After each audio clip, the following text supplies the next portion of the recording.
Morning, May 12th, 2021. May 12th, 2021. Mirror there. Good morning, Sandra Embleton here, and we are practicing Mother Goddess Yoga on Yoga for Big Spirits.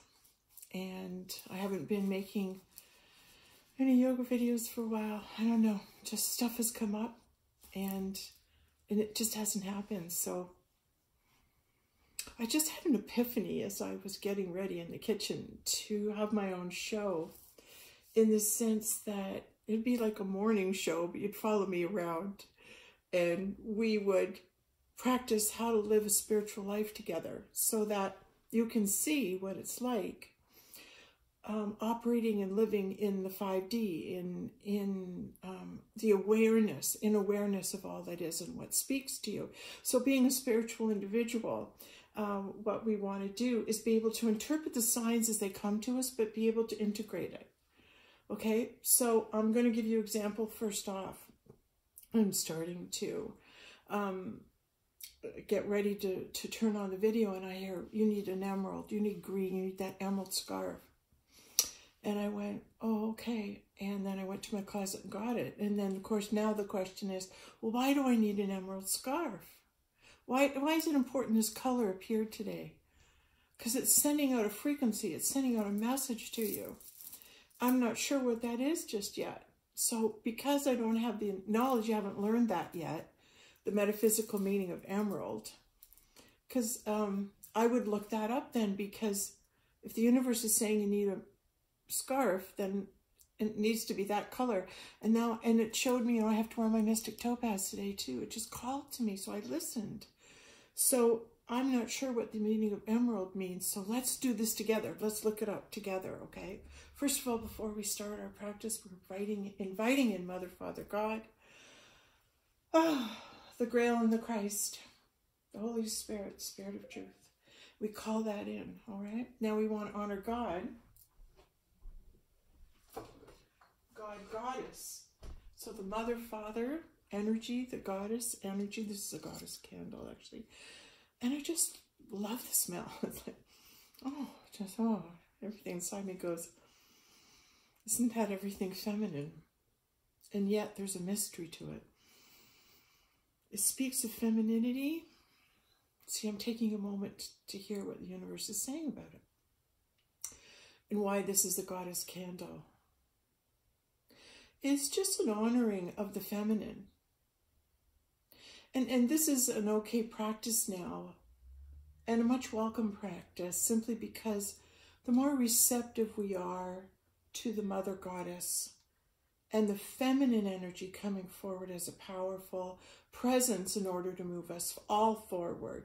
We want to see that feminine goddess encapsulated in more and more women, so that the women that are the front runners of this movement are dressing, talking, healing, doing things in a ritualistic goddess way to help us lead us back to that time of ritual, when we honored that which we could not see but knew it was there. We had the awareness, there's something happening, there's something around me. And there's some beings, there's some helpers, there's some magic, there's something in the air around me. And I can't quite pin it. I'm not sure what it is yet. But I'm open to honoring the God, the presence of God, the presence of Spirit. And so I would light a candle at the beginning of any time I wanted to commune with Spirit. Anytime I was doing yoga, anytime is a good time. If you're making cooking or cleaning, a spiritual receptive time. And we all eventually will be spiritually receptive all the time. But you could just light a candle. It's a visual reminder for you that you have a light. I'm going to honor my light. That is the light of God. It has to be, because we are all that which is God's creation, reflecting God to one another. Whether we're awake to it or not is why we come together, have discussions, help each other to awaken to what it is that we're looking for, living in that higher vibration. What does an everyday life look like now that we're changing? We're changing, okay? We're changing into just being differently on the planet, how we conduct ourselves, how we talk to one another, what becomes of value. What becomes of value is, you know, are you looking after your body, stretching with yoga? Are you keeping yourself in balance so that when I talk to you, I can see that you are a direct channel for the voice of God, creation, or you're still doing a little work, right? You're still doing a little work on yourself. Well, most of us are still doing a little work on ourselves, okay? So, and it's an everyday thing. Sometimes not. It just depends when Spirit leads you.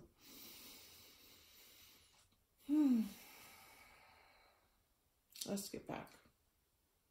I'm always brought back on track. And I know that because my thought thread stops. And it's like, reset. Okay, go back to what you were talking about.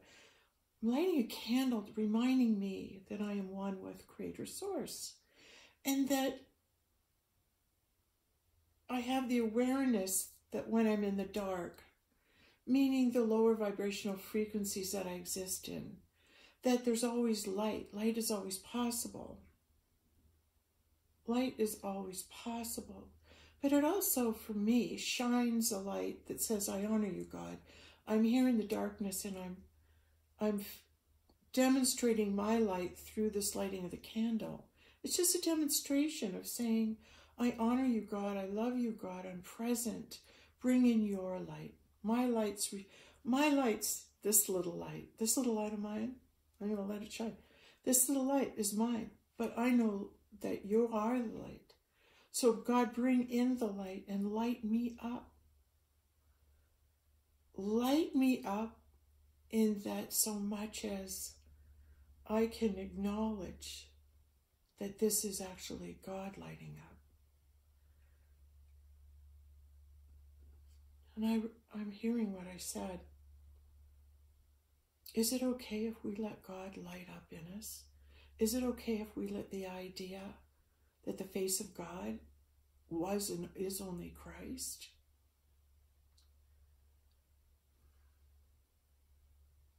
Maybe that's the truth.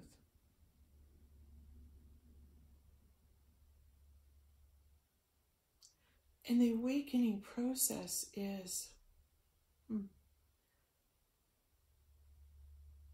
being in that state where God can come through you and reflect back your highest and best good and remind you who you are and why you're here. That's what the God presence does through me. Hold on, I'll put this down.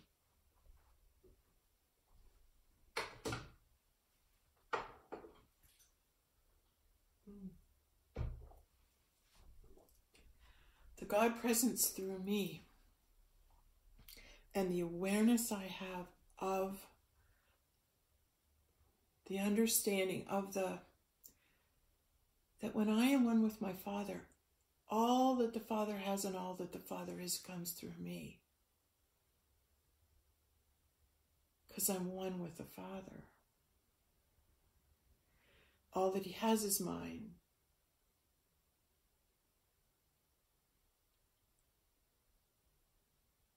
And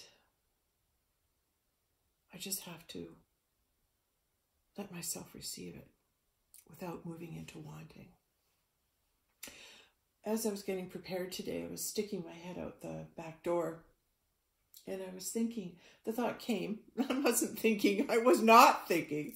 And then in that, just looking at the beauty of my backyard and the trees and stuff, I just received the thought that, you know, we're so conditioned that when we get something, we want more. Okay, let's go into our figure eight. We're going to move in. We're going to start moving our body this morning. Oh yeah, we were going to look up, I just want to finish that.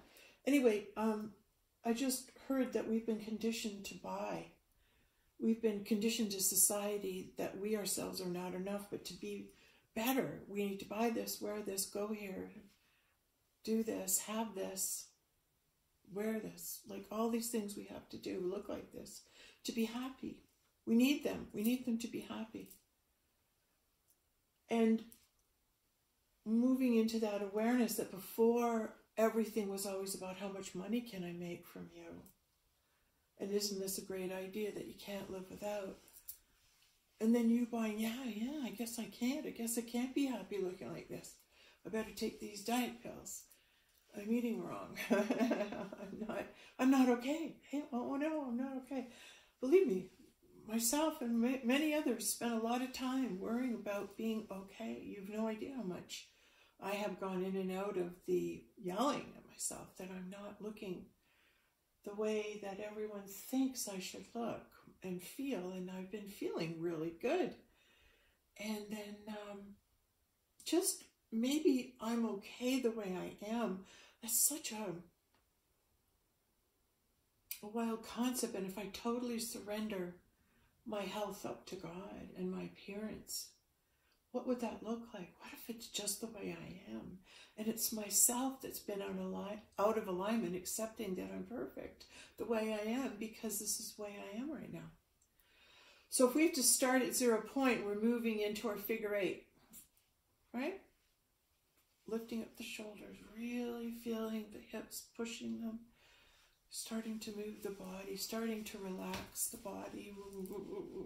Just let it go, let it go, let go of everything. Let go down your spine, up in your toes, up and down, up and down, up and down. Oh, feels good. Starting to move my body, move my body.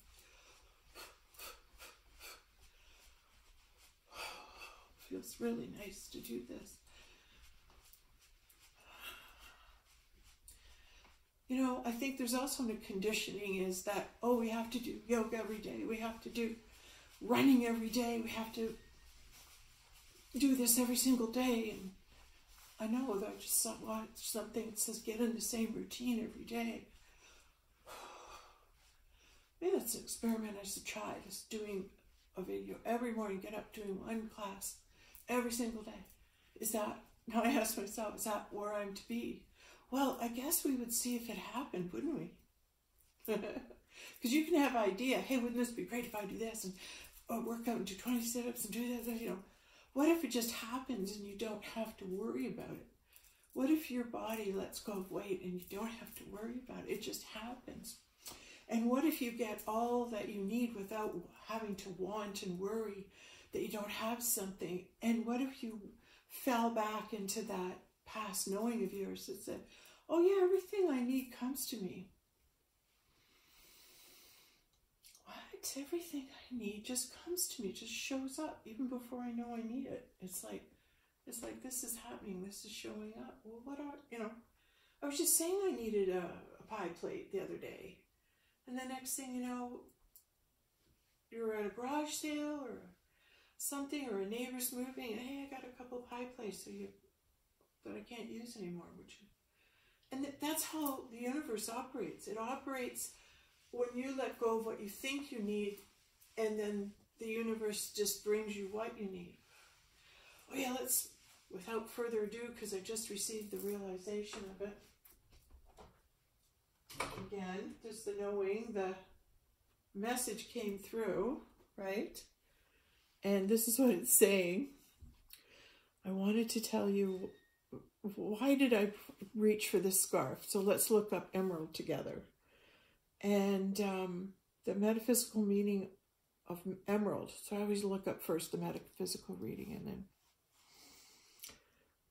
then stone of successful love. Wow. Wow. What does that mean to me?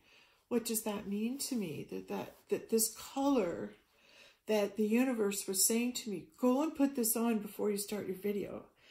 Well, the universe must be acknowledging me in some way, because if you've noticed and watched my videos, I've been wearing a lot of scarves, and I think this has been a graduation process for me in my advancement in the spiritual realm, is that no one has to tell you you've reached a certain level, the universe shows it to you. So whatever level of development that has been achieved, it's like in karate, you have a blue belt or yellow belt, black belt, right? In spirituality, maybe it's just the recognition of why you're wearing that color and the message that you're to receive. So if this is a message of the stone, the emerald itself and the color is a stone of successful love. This is the truth. And this is, I know it's more of a teal. Looks tealy on camera, but it's really very greeny emerald. It's a true emerald. So if it's the stone of emerald, the color emerald is a stone of successful love. Called the stone of successful love, emerald opens and nurtures the heart and the heart center.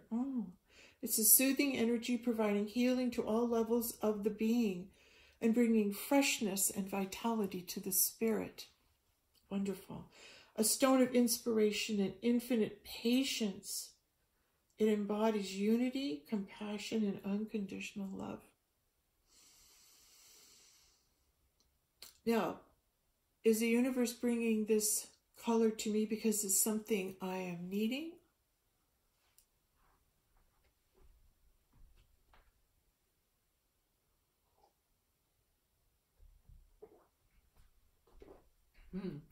Am I needing to bring this into my awareness, that this is a stone of inspiration and infinite patience? Okay, how does that interpret to me?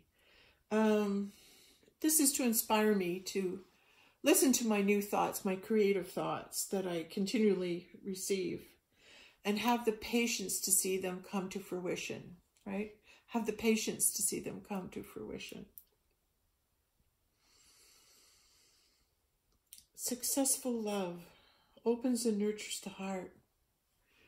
So if I've reached a level of successful love, what would that mean to me? If I reached a level of successful love, it would mean that I was able to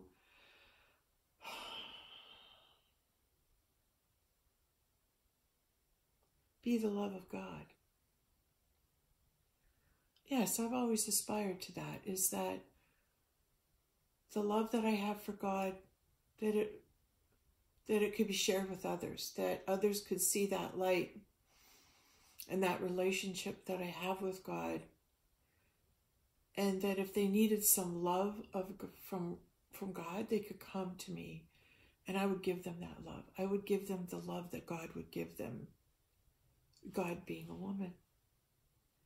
So if you wanted to come to Father God, then you'd look to Jesus, the Son, because the Son and the Father are one. So the love of God came down and came through, successfully came through the face of Christ. So we can say Christ was a front runner in accessing and moving in the spiritual realm to the degree that he aligned with Source, completely with Father. And that sourcefulness, that Father, was able to come out so all those that encountered him and saw him could feel the love of God. They would come to him for the love of God. Because God would mirror that love. And then the divine feminine would mirror that love. The divine feminine, the Holy Grail, which is the attainment of the spiritual intelligence of the universe, of creation. When you reach that level of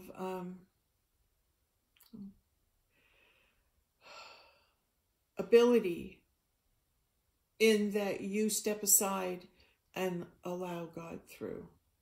Right, let's get back to love, back to the thing of successful love, opens and nurtures the heart. Oh, okay, one more thing about stone of successful love.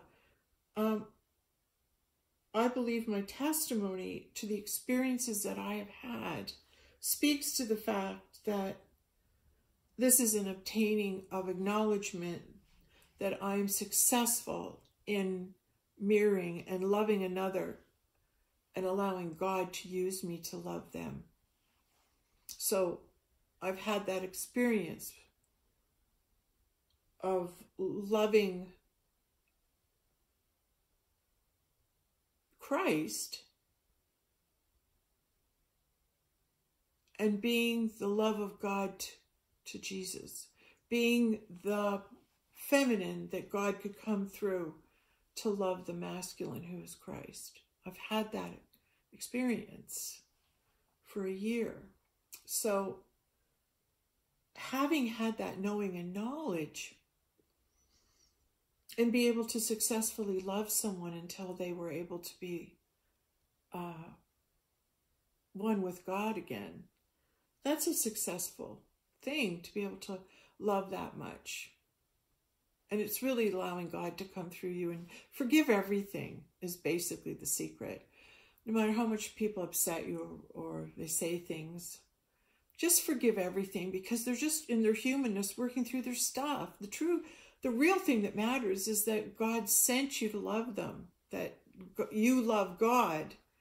And because you love God, you'll do it. You'll love that person because you love God above all things. So then God says, okay, you and I are so connected, I'm going to put my love in you. Now go love this person. You go, okay. Then you have to drop all your beliefs and your ideas of what you should and shouldn't be doing and just listen to what you're told. Okay, so if you're able to do that, successful love. So maybe this is, for me, my ego wants to believe that, oh, you're so great. But anyway, down, ego, down. I know I'm not the only one that struggles with it when it shows up. And my ego can jump up so quickly, but at least I'm good at recognizing it when it does come up. I'm getting better and better. And the ego wants to take credit for everything, or the ego wants to tell you you're no good. So you can listen to it, and those are two signs that it's the ego, not God. And anytime you don't know how to make a decision, just stop and think, okay, if I make a decision, am I coming from fear, or am I coming from love? Is this decision made on fear, or if I go into my heart, what would my heart say? That's how to make a decision. Okay, just put that in quickly.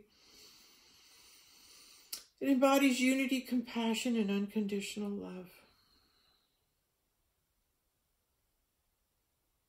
If it embodies unity, to me it's saying, when I was christened, my name was christened Sandra, and Sandra means helper of mankind.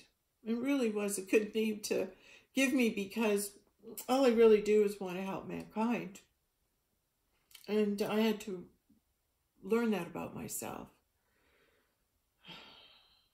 Maybe, I think it's just God that loves everybody that comes through me, really.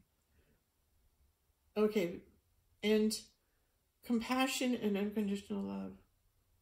Unity is loving everyone so much I want to take you with me, because I'm being guided to do it. It brings me joy to make these videos, and I believe I'm fulfilling my purpose by doing so. And if this is the case, if this is what it takes for me to stand up and make a video and maybe not do what some people would judge good yoga classes are bad, or maybe these are the best yoga classes you've ever been to. Not a lot of yoga, a lot of talking, which means I should move, right? And yeah, and then having compassion and unconditional love. I guess it comes from the self, when you can love yourself and be compassionate, because everyone's had a rough road, eh? And when you're compassionate with yourself, you go, God, I made a lot of mistakes, but I made it. You know, I've lived this existence to the point in time where I am, and I've made it. See, look at, there's the little figure 8 showing up. Having compassion for yourself is just realizing there's limitations. Realizing that there's limitations that are existing. Oh.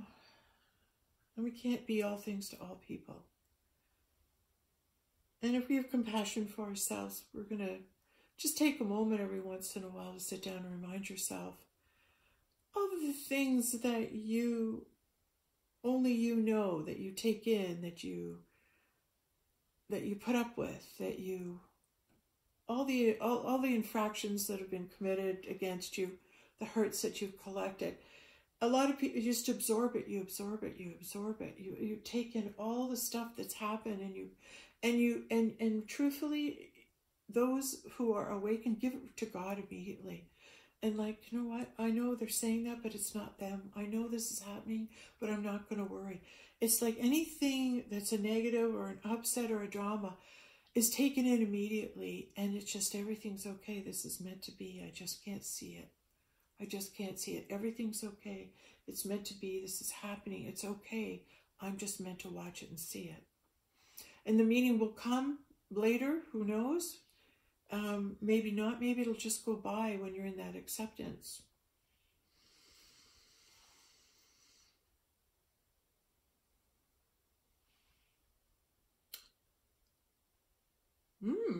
Oh, I just texted, what does emerald mean spiritually? In the world of spirituality, emerald strengthens your connection to the divine energies by opening your heart and mind. Well, that's what we want to do. Today we want to connect to God and those divine energies. It represents unconditional compassion, love, and acceptance in every form. And isn't that what we ended up talking about, is accepting things the way they are, the body, that we have everything we need, and until we, like, everything we need will come to us. So to practice not wanting. That's a tough lesson. And one more, I saw emeralds are known to heal both emotional love and the physical heart. It's a powerful energy stone, strengthening the eyes, heart, and immune system, as well as the nervous system. Considered a stone of regeneration and recovery, assisting one in healing negative emotions. Well, isn't that just what I need? Yeah, I am facing a challenge, and just to know that universe has got me, and it's a regeneration and recovery.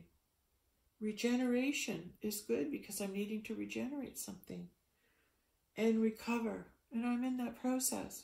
So this is right on. So I was looking at a number of stones and wondering, which one do I put on? What does my body need right now? And here's the lesson, is the body knows what it needs. Just listen when it tells you. And mine said, you need to be an emerald. Okay. Right? Because there's some healing going on. My emotional heart and my physical heart. Strengthening the eyes, the sight, the heart, the immune.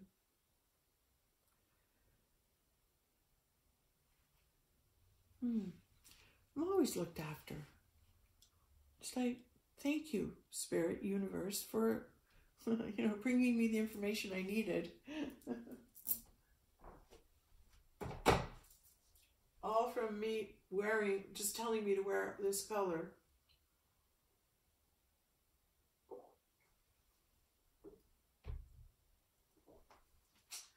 Okay.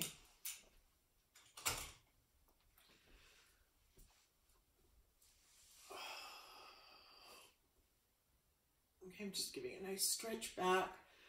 I'm rolling my shoulders back, and I'm really tightening my lower back. So my lower back here, I'm tightening, like, pulling it. And as I tighten my back, I come forward, see? Bringing my chin to chest and rolling my shoulders.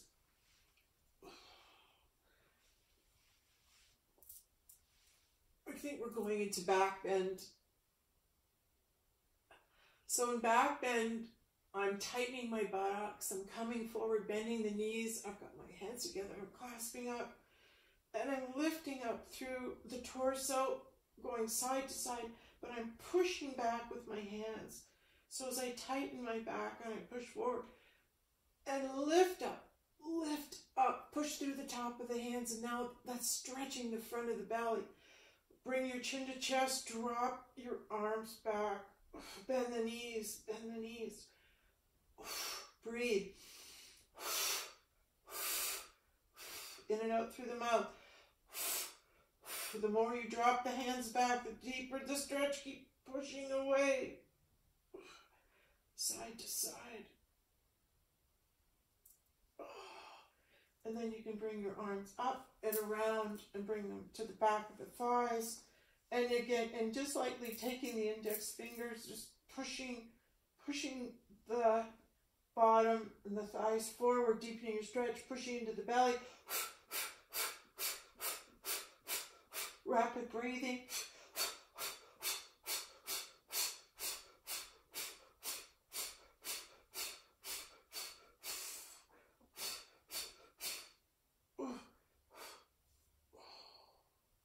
Hey, I just got another thought. Pull up at the top of the head, bring the shoulders up. Bend the knees, and we're going to bend the knees now. We're going to keep the shoulders up to the chin. Come up on the toes. Slowly, slowly. See my spine going the other way? It's going the opposite direction, so I'm going to bend the knees. I'm just lightly pulsing up on my toes. Keep the head pulling up to the ceiling. Keep the chin forward. Keep the... Oh, as you lift up, I'm going to push back into the low back, stretching that low back.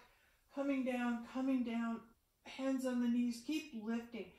Push and pull the head up. The more you lift and pull the head up, I'm pushing on the knees gently up.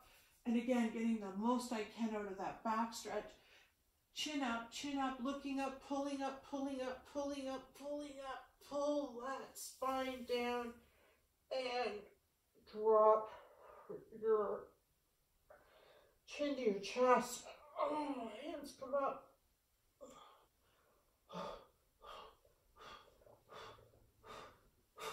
Pulsing, holding onto the hands.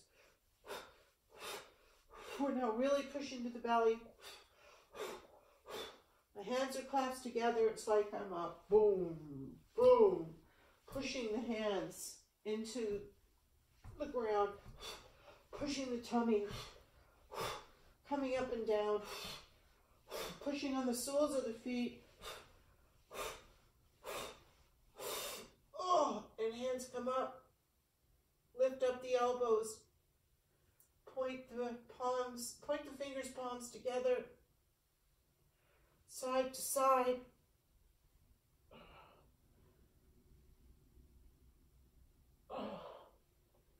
And bend the knees. And slowly come up. I know I do that. Wow. Wow, what a release. That was a nice deep back bend, wasn't it? Oh, I haven't gone into a great back bend like that in a long time. Like that was like full back bend. Normally I'm always teaching people to, build up to it, go slow, go slow. Well, I guess our videos we've been working on dropping our shoulders back and opening our legs and coming into back bend. We've been doing our preliminary stretching. Isn't that something? We were needing that. We didn't even know that our first big real posture would be full back bend. That felt great. Oh, I'm just going to twist shoulders up, side to side. Yeah, I think I love that premise of having everyone starts in the morning together and we have that morning time where we are able to be with one another. And yeah, so be the first spiritual talk show.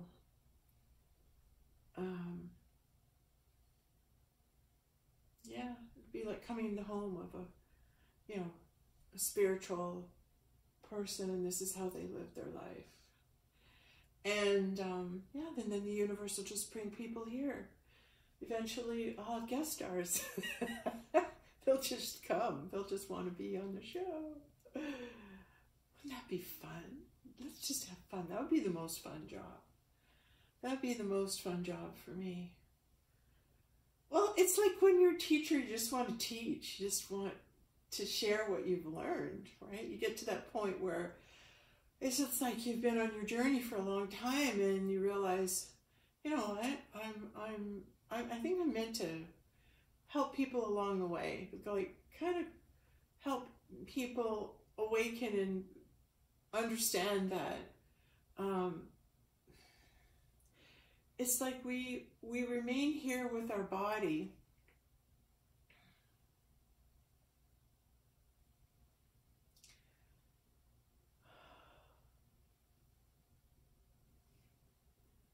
but we've crossed over. We've made the crossover into a new way of being, into a new way of relating with each other. A new way of talking to one another where the conversation isn't sarcasm or put downs.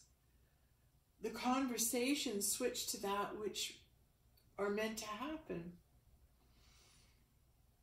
And the ease at which they happen, and the ability to be observer by those people who have moved into this shift. That is probably the biggest test there is. If you want to know, not that it's a test, but if you want to know how far someone has awakened and is spiritual, see how aware they are. Watch them. Watch them. I look at a lot of people, no one's watching anybody. No one's watching anybody. No one's aware of anyone else. They're not aware. And right now it's even worse.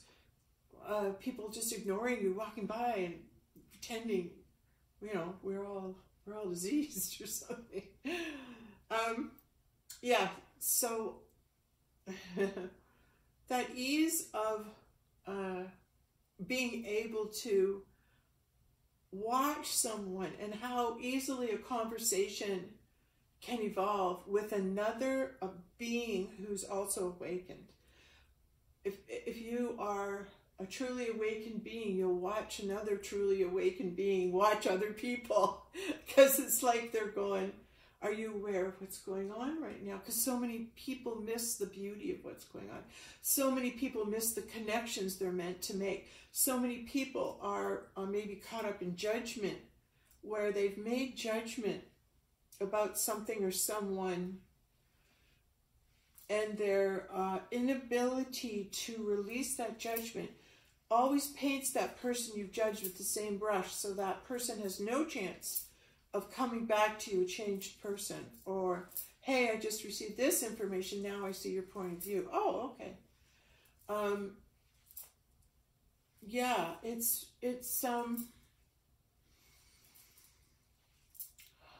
we allow ourselves to change and other people's to change too. Because as an awakened being, and people who are now in the state of awakening, it's like you can be talking to someone who wasn't awake, but all of a sudden you haven't seen them for a while, and you see them and have a conversation, and then you realize, oh, they're asking questions, they're starting to wake up. So you want to encourage that being to be more aware of themselves and what's going on. And that's a journey in itself. That's a journey in itself, being aware of the self. And that's where my journey started. And I guess that's the best way to say my journey inward started when I went to one class, and it was the topic of the class was, well, who are you? Who are you? And boy, I couldn't, you know, sitting there for an hour. I don't know. Well, I do laundry, I do this, I've got kids, I do that. You don't know who you are because you're so busy being what everybody needs you to be. And it's that uncovering of the truth of who you really are, not what you were told you were, but who you are, not what you were told to do, but who you are and who you like to do, what you like to do. So you begin to uncover the true self of who you are at the moment you came here and came in as a whole being, but the self was lost. The self,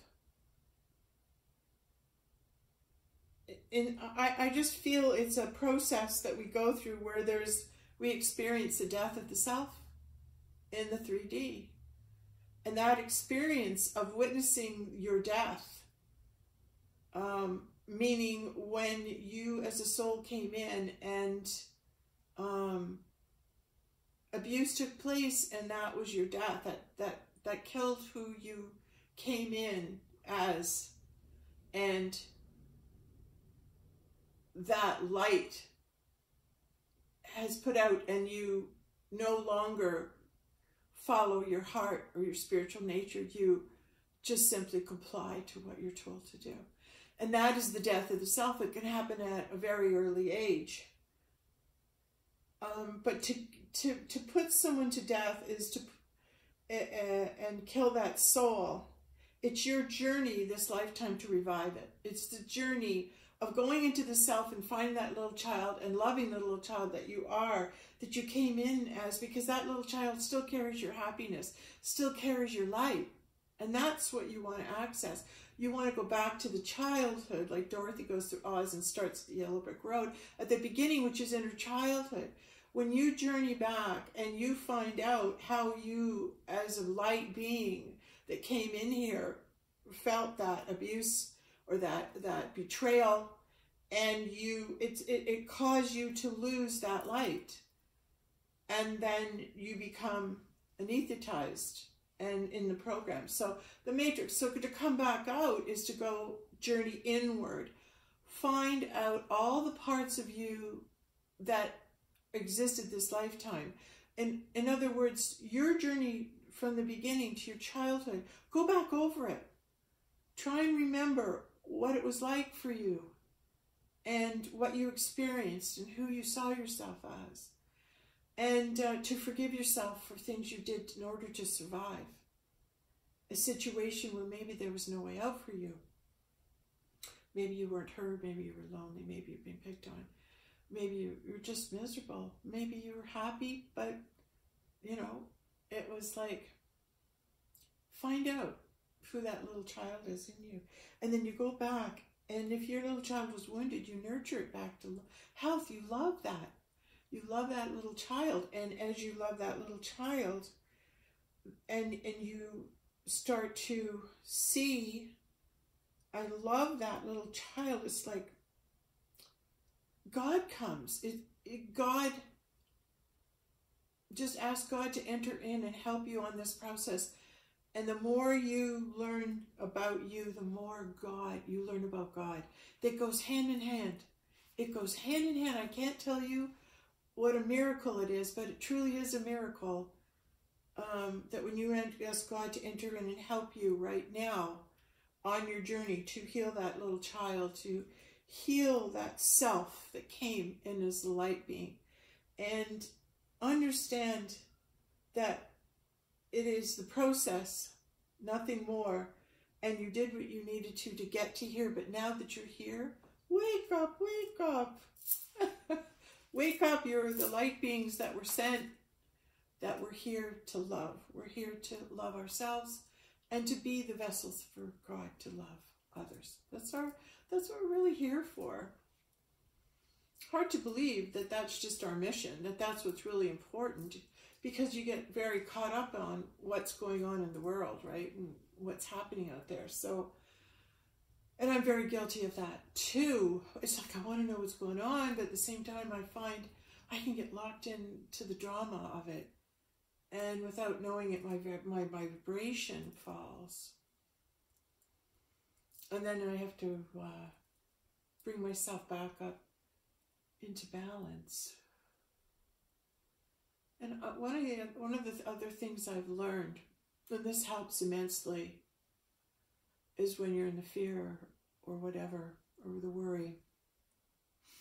I'm looking at a tree on my front lawn. So it's bringing me as I look there, I can go inward. It's this point, a focal point for me. And I go inward and I look at the tree.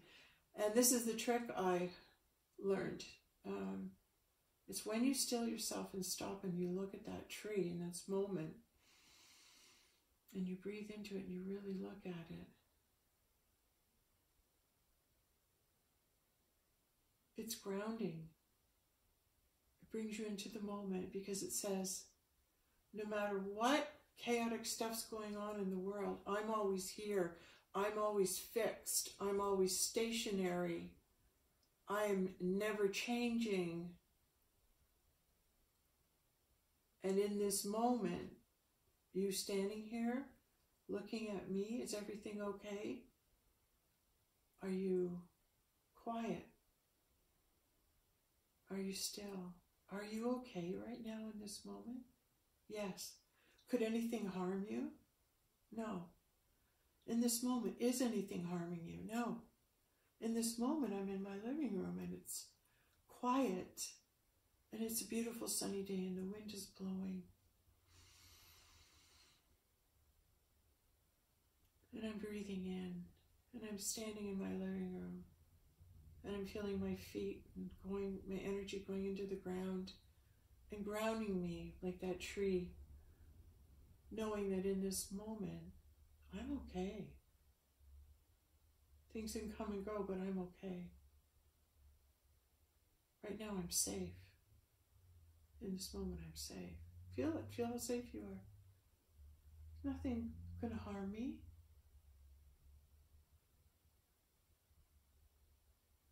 You know, that's that little child wanting to be safe. That little child who was scared, who wasn't safe. That little child who lived in a chaotic home and never felt that safety. The safety of the moment is that in this moment, everything's okay and as it should be.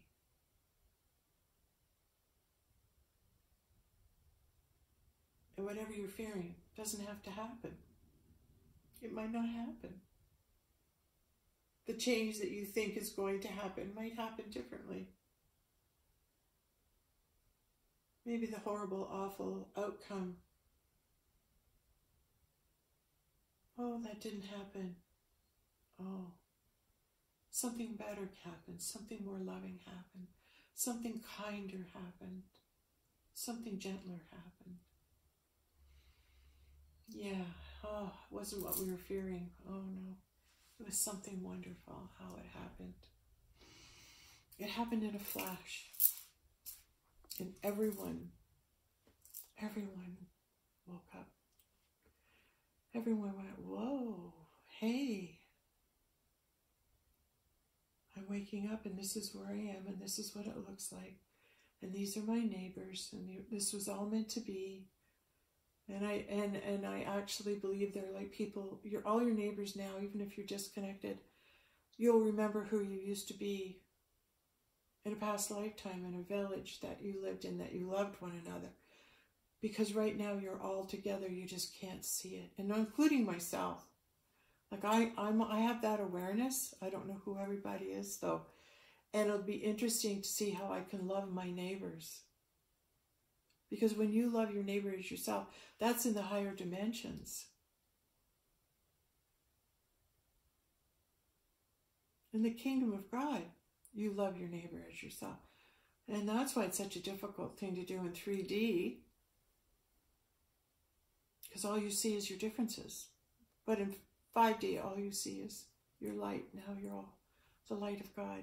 And you love the light of God that comes out of each and every one of your neighbors. And they're aware of it, and so are you. And then you live in truth. You live in peace and harmony because there's no lies between you. There's no hidden agendas, no games. You just live in peace. Everybody's peaceful. Everybody respects each other. Nobody cuts their lawn first thing in the morning, and they only do it Sunday afternoons. Or no, not Sunday after, Saturday afternoons, and it's over. Saturday afternoons. Get her done. It won't disrupt the weekend.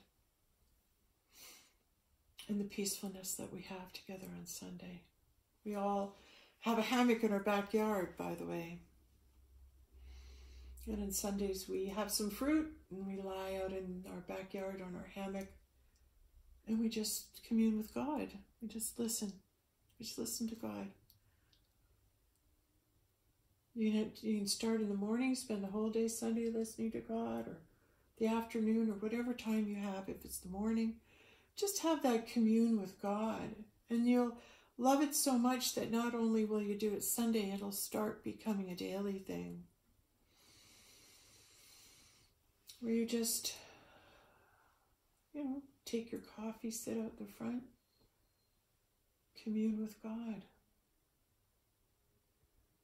Say, hey God, how's it going? What's happening? How am I contributing? Am I doing a good job?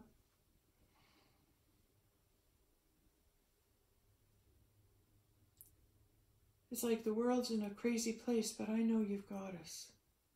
And I know I'm safe. I know it. Because I'm safe in this moment. Right now, it's peaceful. I love it when it's peaceful.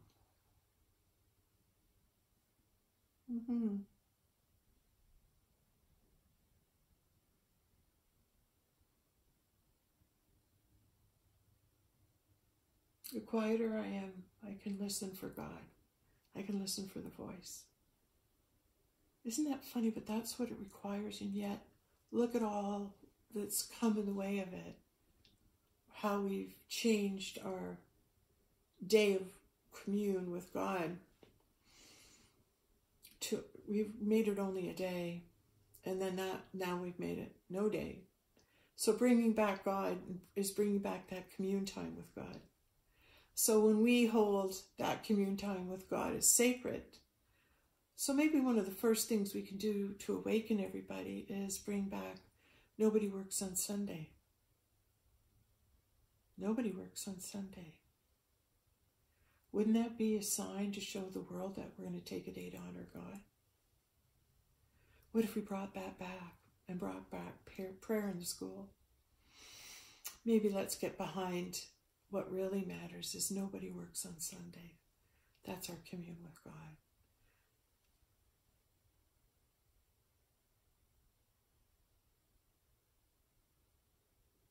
Yeah, we didn't even know that was taken away. Eh?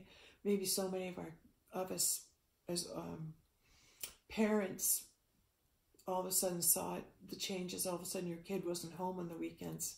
They had to work. That really disrupted the family, didn't it, when we took away that prayer day? But we let it go. We didn't say, hey, that day's so important. We need to be quiet and peaceful in everyone's neighborhood and talk to one another that day. Everyone come out and talk to one another, and maybe have a service together or a word together, and put some picnic tables on the street, and everybody bring their lunch out. We'll have lunch together on Sundays. Lunch together on Sundays. That could start a movement in our neighborhoods.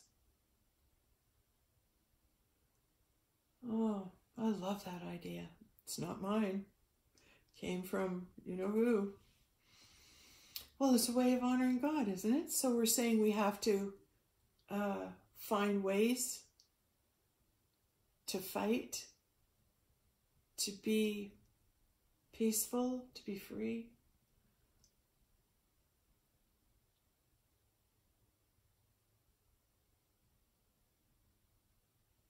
Be peaceful and free.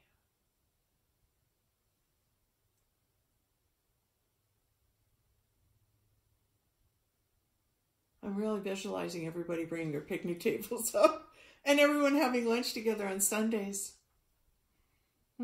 That's a great idea. All right. Well, thank you for being with me today in our Yoga for Big Spirits. Letting us come to know and love one another through this way.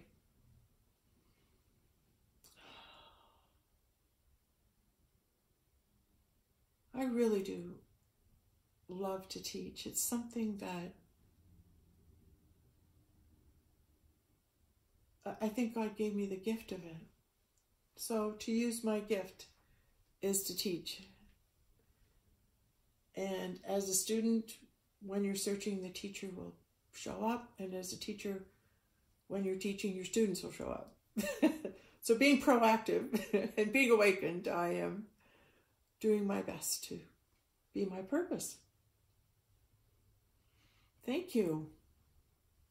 Who knows when we'll meet again, but it could be later on today. Thank you. Have a great day.